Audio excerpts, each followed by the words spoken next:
Michelle Parker had no interest in watching her appearance on the People's Court when it aired on a November afternoon 6 years ago, telling family members she was embarrassed about the broadcasted dispute with her ex-fiancé over a lost engagement ring. Hours later, the hard-working and popular bartender and mother of three vanished, never to be seen or heard from again. On the 6th anniversary of Parker's disappearance, Florida police said her former fiancé, Dale Wayne Smith, is the prime suspect in their investigation, which remains very active. He also said that, in part because of the massive media coverage of her disappearance, numerous leads have come in and all of them are vetted whether they include him or not. His status has not changed over the last 6 years, Detective Michael Maresky of the Orlando Police Department said of 46-year-old Smith. He's an uncharged suspect in the case. There's no probable cause to arrest him. Orlando police say Smith, pictured above, is the lead suspect in Parker's disappearance. That said, we continue to look at anything that comes in whether it has to do with him or not, Maresky told Fox News.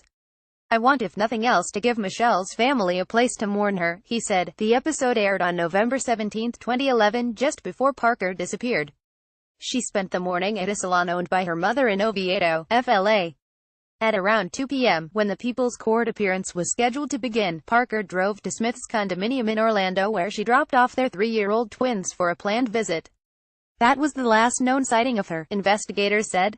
Parker, who lived with her mother in Geneva, was reported missing after she failed to show up for her job as a bartender in Sanford.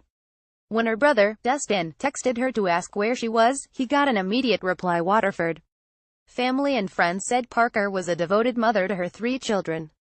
That response alarmed family members who said Parker never replied with one-word texts. There is no way that she left the area voluntarily, or that she left without a fight, said Maresky.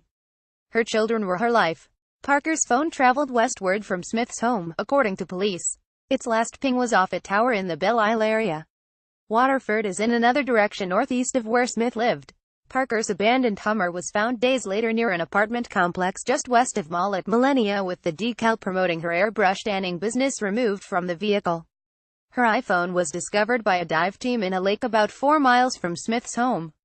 A 30-second video taken from a traffic camera and released by police in 2013 shows Parker's Hummer at a red light at about 8:55 p.m. on the day she was last seen. The decals Parker had put on it promoting her business were removed. At that point, we don't believe that she's driving the car, said Maresky.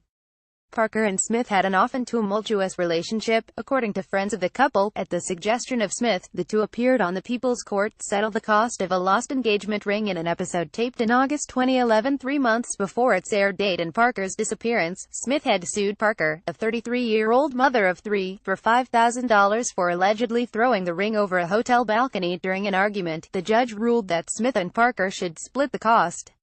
During the episode on the Small Claims Court show, the two hurled accusations at each other and a court reporter called their relationship a fatal attraction.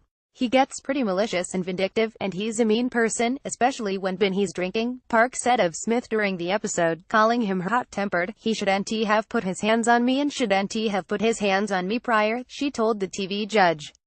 He shouldn't have left me 3 or 4 times over the past year and a half that we've been together. Smith declined to comment for this story through his attorney, Mark Najam. According to military records, he was dishonorably discharged from the U.S. Marines years earlier for a domestic violence incident with another woman and for selling drugs. Parker reportedly tried to file a restraining order against him in 2009, but a judge rejected the request. Parker's disappearance prompted an extensive search of the Orlando area by police, dive teams, and volunteers, scouring the area for any sign of the missing woman. Investigators have since revisited the swampy area near the Carter Glen condominiums, where Smith lived at the time.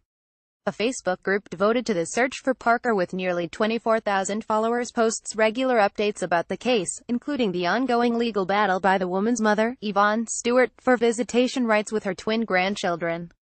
The vast majority of comments on the page are from people who never knew her. She could have been anyone's mother, daughter, and sister, wrote one person. I pray every day this family gets justice, wrote another. At the Barn restaurant in Sanford, where Parker worked most nights as a bartender, coworkers remembered her as a kind-hearted employee and a devoted mother to her twins, a boy and girl, and her older son from a previous relationship. She was a beautiful soul, said manager Crystal Wiggins, who bartended alongside Parker and often spent time with her outside of work. She was very much loved, Wiggins said.